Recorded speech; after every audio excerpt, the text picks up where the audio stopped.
सुगस आज मार्केट में अडानी ग्रुप के ऑलमोस्ट सभी स्टॉक्स में गिरावट थी। इसके पीछे एक रीजन हम लोग कह सकते हैं कि भाई आज मार्केट भी 500 पॉइंट से ज्यादा गिरा है, इस वजह से अडानी ग्रुप के स्टॉक्स में भी गिरावट है। डिस्पाइट इसके कि कल के दिन गौतम अडानी की तरफ से पॉजिटिव स्टेटमेंट आते हैं। इस वीकेंड में पॉजिटिव स्टेटमेंट ये थे कि यूएस और जो ब्राइबरी केस चल रहा था एसईसी का, उसके अगेंस्ट में ये यहाँ पर आपको क्लीन चिट मिल चुका है, हमें क्लीन चिट मिल चुका है यहाँ पर, तो हम एआई इंफ्रास्ट्रक्चर की तरफ आगे काम करेंगे। तो ये स्टेटमेंट एक्चुअली में पॉजिटिव था। अडानी ग्रुप के स्टॉक्स आज ओपनिंग में अच्छे थे, लेकिन दिन के आखिर में जाते जाते 4%, 8%, 5% का फॉल देखने को मिला है। एक खबर है मार्केट में, ऑल इस पर ज्यादा डाटा अवेलेबल नहीं है, बट यस मैं आप लोगों के साथ इसको शेयर करना चाहता हूँ। Adani group stocks tanks up to 4% on June 1, 2026 as US scrutiny over renewable energy bribery returns despite May resolution। यहां बताया जा रहा है मई में रेजोल्यूशन निकाला था, ठीक है। आपकी लास्ट वीक ऑफ मई में हमारी जो फाइनल डेट थी रेजोल्यूशन प्लान्स की, यूएस और अडानी और एसईसी के बीच में सेटलमेंट जो किया गया था, उसके बावजूद भी अब यहां पर बताया जा रहा है कि bribery returns renewable energy scrutiny, US scrutiny यहां पर अभी भी चल सकती है ब्राइबरी केस के अंदर। ऑल्दो कल के दिन इस वीकेंड में हमारे पास स्टेटमेंट क्या है गौतम अडानी की तरफ से, the matter related to our US legal proceeding are now behind us. मतलब कि ये मैटर अब पूरी तरह से खत्म हो चुके हैं, अब हम एआई इंफ्रास्ट्रक्चर की तरफ काम करेंगे। डिस्पाइट स्टेटमेंट के आज के दिन ये आर्टिकल कहीं ना कहीं मार्केट में देखने को मिला, ऑल्दो ज्यादा इंफॉर्मेशन इस पर अवेलेबल नहीं है कि आगे जाकर के इस मैटर पर क्या हुआ है, लेकिन गौतम अडानी ने ये स्टेटमेंट दे करके क्लियर किया था कि भाई ये मैटर पूरी तरह से खत्म हो चुका है जो आपका ब्राइबरी केस का था। पर यहाँ पर US scrutiny over renewable energy bribery returns despite May resolution, returns जो यहाँ पर बात हो रही है इसके बारे में ज्यादा इंफॉर्मेशन अभी अवेलेबल नहीं है, बट यस कहीं ना कहीं मार्केट में इस अपडेट की टेंशन जरूर आज के दिन देखने को मिली। और यहाँ पर आप देख सकते हो हिंडनबर्ग एपिसोड के बाद में क्या क्या हुआ है अडानी ग्रुप के साथ और कौन कौन सी तारीखों को ज्यादा बड़ा इंपैक्ट देखने को मिला है। जनवरी 23 में हिंडनबर्ग का एपिसोड शुरू होता है, उसके बाद में यूएस कोर्ट से आपको अपडेट्स देखने को मिलती है। ऑल 10 अडानी स्टॉक्स उस दिन आपको गिरावट पर देखने को मिलता है। उसके बाद में नवंबर 21 को एसईसी सिविल कंप्लेंट फाइल करी जाती है, अडानी ग्रुप के स्टॉक्स 10-20% तक ड्रॉप कर जाते हैं और 22 से 27 बिलियन डॉलर्स अडानी ग्रुप में से वाइप आउट हो जाता है। जनवरी 23 को स्टॉक 5 से 13% और गिरते हैं क्योंकि एसईसी ने हेग कन्वेंशन के अंडर समन भेजा अडानी ग्रुप को। उसके बाद में फरवरी 26 ओफाक सिविल इन्वेस्टिगेशन चलती है, फिर तब भी अडानी ग्रुप के स्टॉक 3 से 4.5% गिर जाते हैं। मई 5 तारीख को अडानी रिप्रेजेंट करते हैं ट्रंप एडमिनिस्ट्रेशन में, तो वहां पर आपको रैली देखने को मिलती है 10% की। मई 15 तारीख को एसईसी सेटलमेंट की बात आती है और अडानी ग्रुप के स्टॉक्स वापस से तेजी में आते हैं। 18 मई को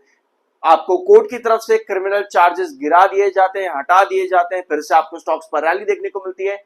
19 मई को अडानी एंटरप्राइजेस सेटलमेंट की बात करता है और फिर से आपको पॉजिटिविटी देखने को मिलती है और सारे चार्जेस हटा दिए जाते हैं। 24 मई बर्नस्टर्न की रिपोर्ट आती है जो कि बताता है कि फ्रेश फंडिंग देखने को मिलेगी अडानी ग्रुप में इस पूरे सेटलमेंट के बाद में। वहां भी आपको अडानी ग्रुप में तेजी देखने को मिलती है। मंडे के दिन बर्नस्टर्न की रिपोर्ट आई थी, संडे को पिछले हफ्ते की ये बात है।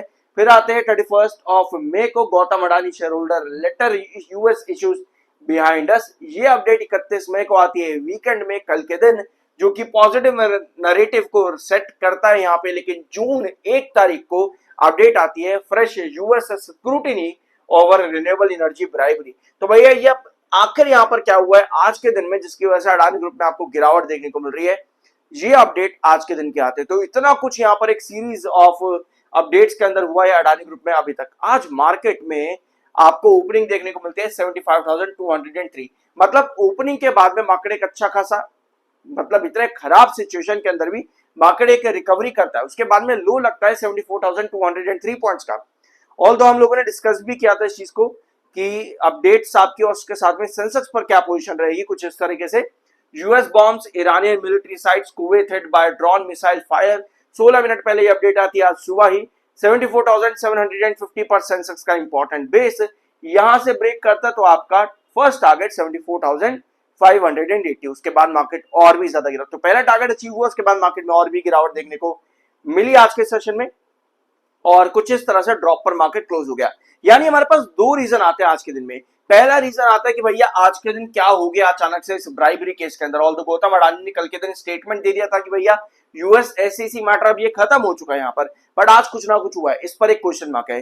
दूसरा पॉइंट आता है कि भैया मार्केट में अचानक से गिरावट देखने को मिली। इस सब के बाद में आज अडानी पावर 232 के क्रूशल बेस के आसपास ड्रॉप कर जाता है। इसी प्राइस के पास अडानी पावर ने आज के दिन क्लोजिंग दे दी है, यानी कि आज शॉर्टर्स ने भर करके प्रॉफिट बुक किया और एग्जिट भी किया। यहाँ पर सेलिंग बहुत ज्यादा थी आज अडानी पावर में। 232 पर वापस आने का मतलब यही है, इसको हमने वीकेंड में भी डिस्कस किया था।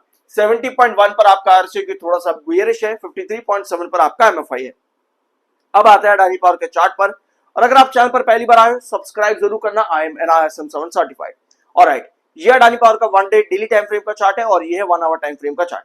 पहले हम डेली टाइम फ्रेम पर समझेंगे। हमारे पास लास्ट वीक में 252 का 248 ये दो लेवल्स अचीव हो चुके थे लास्ट वीक के अंदर। उसके बाद में यहाँ पर बनती है एक bearish engulfing candle. Proper bearish engulfing इसको बेसिकली हम नहीं कहेंगे, इस कैंडल पर आपको प्रॉपर सेलिंग ही देखने को मिली थी। ऑल दो ये वाली कैंडल को आप लोग शूटिंग स्टार भी कह सकते हो, इसको बेरिश एंगल्फिंग भी कह सकते हो। विजुअलाइजेशन जरूरी है बहुत ज्यादा, मैं हमेशा आपको कहता हूँ विजुअलाइजेशन जरूरी है रादर देन कि भैया स्टॉक चार्ट कैंडल्स के नाम याद रखो। क्योंकि भाई ये बेरिश एंगल्फिंग कैंडल है, उसके बावजूद भी अगले सेशन में स्टॉक ऊपर की तरफ क्यों उठा? क्योंकि हमेशा बेरिश एंगल्फिंग कैंडल में अगर आपको ब्रेकआउट चाहिए तो उसकी ओपनिंग टाइम फ्रेम्स के अकॉर्डिंग आपको ऊपर की तरफ मिलनी चाहिए ताकि आपको ब्रेकआउट कैरी हो। तो ये कुछ हुआ है पिछले दो सेशन में, ठीक है। उसके बाद में आज 232 पे आपकी क्लोजिंग आ जाती है, जो कि आपका एक क्रूशियल रिजेक्शन भी रहा था, जिसके बाद में 207 पर ड्रॉप करके आपको ये ब्रेकआउट वापस से मिला था, ठीक है। सो आप 232 पर वापस आया और 7 EMA के नीचे ब्रेक डाउन देकर के क्लोजिंग कर दिया भैया। यानी कि 235 मेरे पास एक पर्टिकुलर रिजेक्शन आ जाता है इस वीक के लिए। 235 पर भैया मेरा एक इंपॉर्टेंट रिजेक्शन है और 232 पर मेरा एक क्रूशियल बेस है। अब भैया ये तो मुझको मालूम है कि यहाँ पे 232 का टूट जाना ये एक बेरिश सिग्नल को इंडिकेट करता है। आज दिन के आखिर में 1 आवर टाइम फ्रेम ने जरूर भले ही आपको 232 पर क्लोजिंग दी है, पर उसके बावजूद भी दिन के आखिर में भी हमारे पास सेलिंग थी।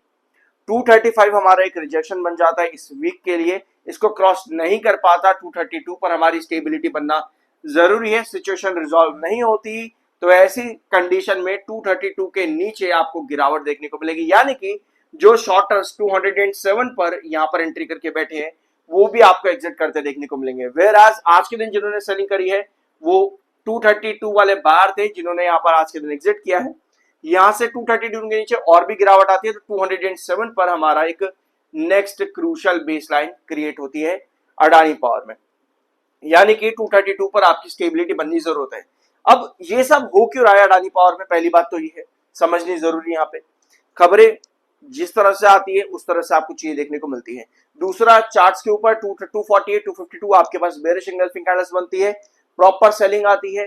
225 पर नहीं सस्टेन करता तो 232 पर आपको फॉल देखने को, सॉरी 225 भी नहीं है, 232 पर आपको फॉल देखने को यहाँ पर मिला है। फर्दर यहाँ पर कोई भी सस्टेनेबिलिटी नहीं बनती 232 पे, देन 225 के पास हम ड्रॉप करते हैं। 225 भी सस्टेन नहीं कर रहा, देन हम 207 की तरफ फॉल करें। ओवरऑल क्या अभी यहाँ पर प्रॉफिट बुकिंग कर लेनी चाहिए, ये सब डिपेंड करता है 232 पे। ये जो हमारा ट्रेंड है 232 का, यहाँ पर कितना सस्टेन कर पाता और कितना नहीं कर पाता, तो यस आपको 207 वाले भी प्रॉफिट बुक यहाँ पर करते देखने को मिलेंगे। इस वीकेंड के अंदर हम लोगों ने एक चीज और डिस्कस करी थी अडानी पावर से रिलेटेड कि मान लो मेरी एंट्री 138 से 145 के कंसोलिडेशन जो आपका इनवर्स का पैटर्न था उस ट्रेंड के अंदर अगर मेरी यहाँ पर एंट्रीज है तो मुझको क्या करना चाहिए, ये सबसे जरूरी सवाल है। क्योंकि क्या होता है ना, इतनी बड़ी टेंशन के अंदर हमें हर तरफ से शोर सुनाई देता कि भैया अब तो खत्म, अब तो गानी खत्म, ये हो जाएगा वो हो जाएगा, तो भैया इतने लोअर लेवल्स वाली भी एग्जिट करना स्टार्ट कर देते हैं। अभी हमने क्या देखा, यूएस एसईसी भैया आज के दिन क्या अचानक से स्क्रूटिनी खुल गई, ये चीज समझने वाली है। ये अपडेट एक्चुअली में अगर खुलती है और यहाँ पर और भी चीजें निकल करके आती है तो ये एक बेरिश सिग्नल होगा अडानी ग्रुप के लिए। यहाँ पर फिर वो लोग आपको एग्जिट करते देखने को मिलेंगे जिन्होंने 130 या 145 के आसपास एंट्री करी है, तब जाकर के। अभी ऐसी कोई फर्दर क्लैरिफिकेशंस नहीं है इस अपडेट के ऊपर कि भैया आखिर अचानक से ऐसा क्या हो गया, तो अभी वेट करना चाहिए। आई बिलीव अभी वेट करना चाहिए। ऐसी सिचुएशन ग्लोबल स्केनेरियो में भी अभी नहीं क्रिएट हुई कि भैया वो लोग एग्जिट करते देखने को मिले। रादर अपार्ट फ्रॉम दैट कि मान लो एक फुल फ्लेजेड वॉर हो जाती है यूएस ईरान के बीच में, तब कहते हैं कि भैया मार्केट अब यहां से क्रैश है, अब मार्केट क्रैश है, अब आपको एग्जिट करना चाहिए। बट फुल फ्लेजेड वॉर भी नहीं है। यूएस ने आज के दिन ईरान के ऊपर बॉम्ब गिराया, ईरान ने यूएस पर बॉम्ब गिराया, फिर बाद में डोनाल्ड ट्रम्प ने कहा कि भैया आप चलो डील की बात करते हैं यहाँ पे। तो क्या हो रहा है, एक सेशन मार्केट बुरी तरह से गिर रहा है, अगले सेशन में रिकवर कर रहा है। तो यहाँ पर क्रैश करने वाली सिचुएशन अभी नहीं बन रही है प्रॉपर तरीके से। ऑल दो जिनको अलर्ट होना था वो पहले होकर के कर चुके, अपना साइड हो चुके हैं, उसके बाद मार्केट रिकवर भी किया है। तो बेटर ये है कि थोड़ा सिचुएशन को पहले एकदम सही तरीके से एक साइड पर जाने दो, क्योंकि अभी ऐसी सिचुएशन नहीं है कि ये पूरी एक साइड ही हमको दिखा रही है कि भैया यहाँ से क्रैश, या ये साइड तो बिल्कुल नहीं है कि भैया यहाँ से बुल रन। तो क्रैश की साइड भी नहीं है, बुल रन की साइड भी नहीं है, यानी कि अप और डाउन जैसी सिचुएशन यहाँ पर है। तो ऐसे में कॉशियस रहना चाहिए शॉर्ट टर्म के लिए, लॉन्ग टर्म के लिए आप स्टिल अभी भी यहाँ पर बने रह सकते हो। ये पॉइंट समझ में आया तो सब्सक्राइब जरूर करना। मिलता अगले वीडियो में।